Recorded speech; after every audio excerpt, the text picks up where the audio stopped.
En arpentant comme ça les couloirs les allées du salon du Made in France, on a trouvé une moto. Une moto qui, franchement, elle ressemble à une œuvre d'art. Elle est fabriquée dans le sud d'Angers. Il y a eu 28 ans de recherche et développement. Elle a été fabriquée par une dizaine de passionnés. C'est comme ça qu'on peut les appeler. Oui, je crois. Ou des fous, parce qu'au démarrage, il fallait quand même vraiment y croire.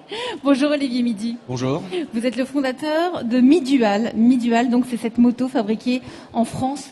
28 ans pour la concevoir, 28 ans. Oui. Est-ce bien raisonnable? Non, pas du tout.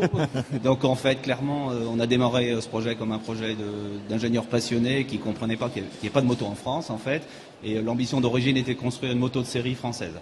Donc en fait, je pense clairement qu'en disant ça, on ne comprenait pas bien ce qu'on était en train de dire et vouloir faire. Voilà. Donc on s'est lancé immédiatement.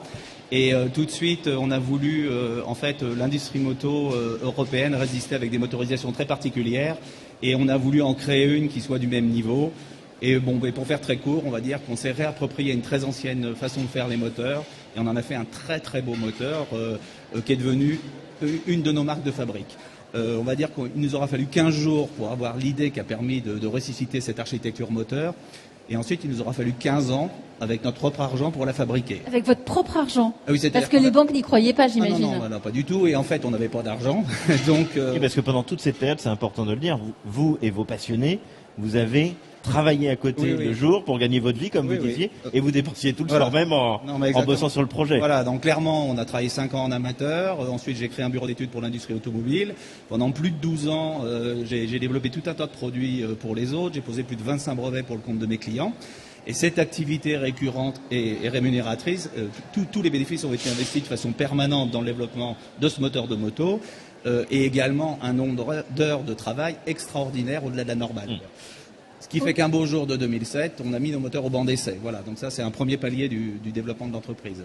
Là, ça y est, on peut dire que ça fait 1 an qu'elle est complètement prête? Alors ça fait 1 an et demi que notre usine de fabrication est prête. Alors une usine ou un très grand atelier. Donc en fait on a intégré énormément d'éléments. On usine nos moteurs de la tête aux pieds. Elle a un très joli bruit.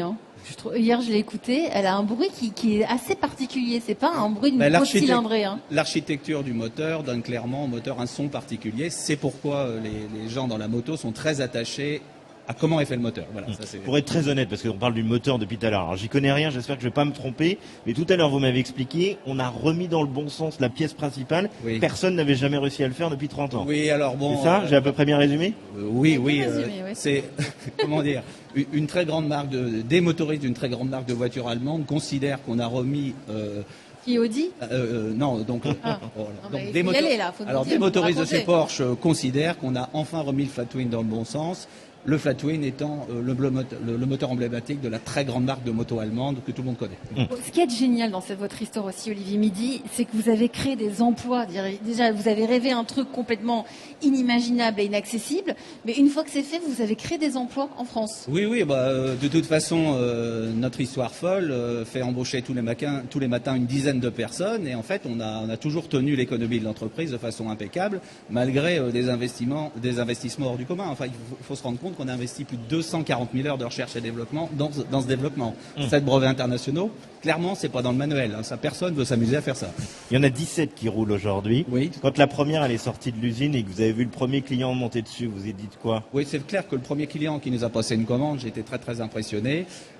Et après, c'est une très grande responsabilité de mettre sur la route des objets aussi complexes qu'un véhicule, en fait. Ça engage la vie des gens. Donc c'est une responsabilité. Elle n'est pas que belle et elle n'a pas qu'un super moteur. C'est un bijou de technologie. Partout, à tous les niveaux, c'est les capteurs, tout. En fait, une moto moderne, la moto de façon générale, la dynamique de la moto, c'est ce que tout le monde connaît, comment elle marche, les sensations qu'on a dessus. Donc là, la Midual est au niveau des meilleures motos du marché, mais où on espère concourir pour le championnat du monde, c'est sur la qualité de l'objet mécanique. C'est-à-dire qu'en fait, on a exacerbé la beauté mécanique de l'objet. C'est un peu la Tesla de la moto. Alors, la meilleure comparaison qui marche pour expliquer notre travail, en fait, ce qui m'a guidé, c'est j'ai cherché à construire une sorte de monde suisse à grande complication Sauf que ce qui est bien avec cette montre suisse à grande complication, c'est qu'on peut aller rouler sur les routes françaises et prendre beaucoup de plaisir. C'est exactement. En fait, on n'est pas directement dans le marché de la moto. Non, vous êtes à part surtout. Hein. On est dans un autre marché, celui des objets mécaniques d'exception. D'exception et rare. Elle coûte combien? Parce que quand même, alors, c'est des machines, elle a un prix cette moto. Voilà, on les commercialise entre 155 et 170 000 euros, ce qui finalement au kilo de construction mécanique ultra raffinée est très très bien placé. Voilà. Si on compare l'horlogerie. Et à ce prix-là, bon, certains pourraient se dire c'est la moindre des choses, mais elle est ultra personnalisable. Elle est ultra personnalisable, elle a un niveau de finition, je pense qu'il faut les regarder pour comprendre. Et oui, on vous invite tous à aller la voir, cette magnifique moto. Vous la comparez à une œuvre d'art. Hein. C'est pas nous qui la comparons, la majorité des personnes qui la voient, le mot vient spontanément.